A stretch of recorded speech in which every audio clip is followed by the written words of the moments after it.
The uh, the true sport movement is something that Sportlink is part of, and for people who are not familiar with True Sport is a national charitable organization that promotes values-driven sport. It's endorsed by the federal and provincial governments, and it receives funding from Sport Canada, from the Ontario Trillium Foundation, and from several other sources through the True Sport Foundation. My role as a community animator is to assist the groups, the organizations, the schools, the teams, anyone involved in sports in the effective promotion of sport that makes a positive contribution to the development of youth and therefore to the quality of life in the community. So if we take a look at what Sportlink is doing, Sportlink is trying to use sport as an asset in the community to improve the quality of life overall for the community. Because if you attract major events and major games into the community, you're not just improving the quality of life for people who are actually participating, you're improving the quality of life for everybody. The core values behind the True Sport movement are pretty straightforward. There are four main values that drive everything True Sport does, and those values are fairness, excellence, inclusion, and fun. In a survey that was done a number of years ago,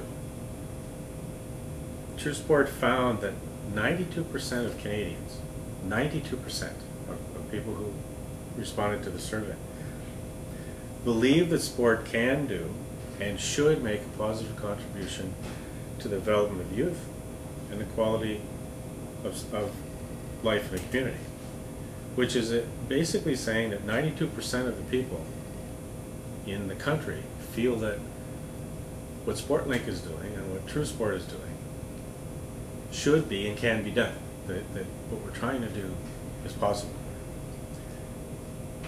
Amazingly enough, in that survey, it was found that less than 20% of the people who took the survey, less than 20% of the people who said, and this 92% of the people said, this is what it should be doing and what it can do, less than 20% of those people believe that sport is living up to its potential. So the goal of True Sport is to go out across the country and to work with organizations and teams and schools and groups like Sportlink to try and help sport live up to its potential. So in the time that we've got, what are the challenges that are facing us to close the gap? Because if so many people feel that sport can and should be doing something very positive for the development of youth and for the quality of life in the community, but less than 20% feel that it's living up to its potential, what's getting in the way? And I know we could probably spend hours talking about this, but in your view, because you do have a background in education and sports too, don't you? You went to... Yes, graduate in Laurentian in sports admin. Okay, so you went to sports admin in Laurentian, and now you're working for Sportlink. What are some of the major challenges that you've been able to see, not only while you've been with Sportlink, but as you've been growing up? What are some of the major challenges that we have to overcome to close that gap? Is there one that comes to mind? I wish there was just one or two of them say it's all these and it's done, but a few of them that just right away strike my mind is just even going through our education system and the need for physical gym class, physical activity in our day-to-day curriculum.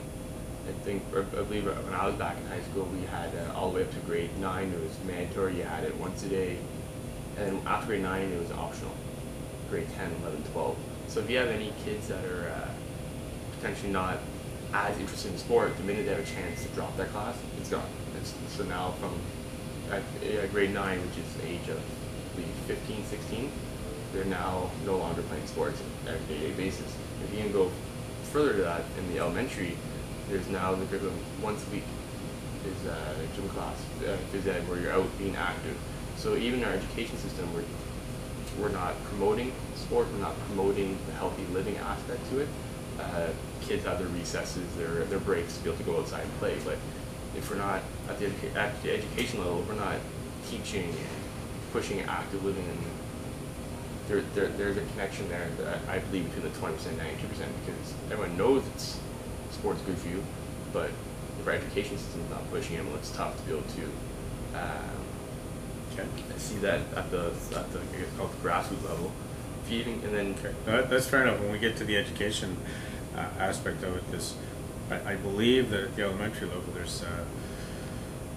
there is almost a mandatory 20 minutes a day. I believe that kids have to have some kind of activity. I'm not exactly sure what the parameters are, what the expectations are, but I know that there's been a major push to try and get kids more active.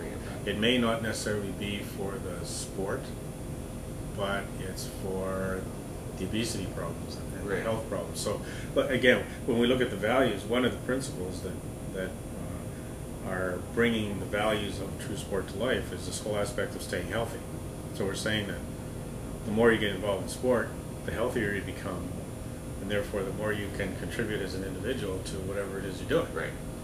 So education, obviously, as you say, it's got a huge role to play in this thing. Now, you did mention grade 9, and when we take a look at the participant level of students from about 14 to 18, 19, everything really drops. As soon as they hit high school, participation in hockey, soccer, everything just seems to go right along very well up to about 12 or 13, and then it drops. Any idea why? I have my own personal, obviously, theories and whatnot. I feel in our Canadian structure we have such an attention on the professional aspect of winning, professional look of immediate results.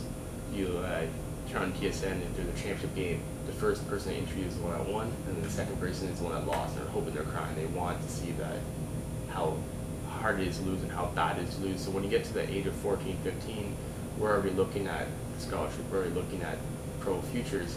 So we're looking at the kids and saying, okay, well, you have a future, we're focused on you, and then if there's kids that feel that they can't reach that level, well, they no longer belong and they start dropping.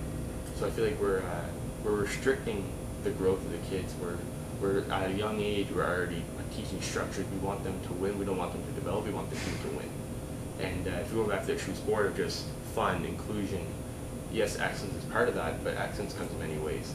Excellence does not just mean winning the tournament, winning the championship, because you can teach a kid to win and teach the kids to win a championship, but as an individual or a team, they may not grow in terms of their skills.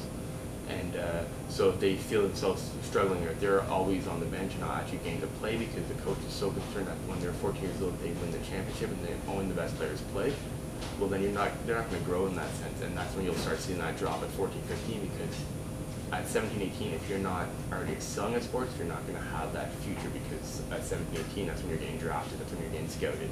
So I feel there's a big gap because we put so much pressure on the concept of winning and immediate results that we're forgetting about the whole notion of, to grow the athlete as an individual.